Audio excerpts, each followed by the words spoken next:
I mean, just the ride of the boat, the color, you know. But like I tell you, we got airboats out there now that that you go hunting and frogging and stuff like that on, you know, little 10, 11-foot long boats, about half as big as these, just flat skids. Oh, you're putting Lycombe engines, aircraft motors on them. I mean, we got some airboats. We got some airboats that are just sick, man. I had one with GPS in '93 one time, which that's kind of fast. But when you're out in the open and on the water, buddy, that's quick. You know, I'll tell you something else. That's something you want to do like once in your life. You know? Okay. That was pretty cool, but that was also pretty stupid. You know, that's when they give me my beer back. Right. Give me my beer back. Give me my beer back. We ain't doing that no more. But see, look, guys. First off, you don't want to go 100 miles an hour on an airboat, okay?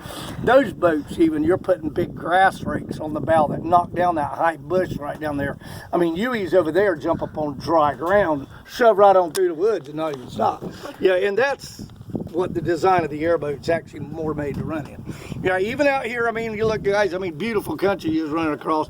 A lot of that was in 2-3 foot of water, you know, but that's when you felt them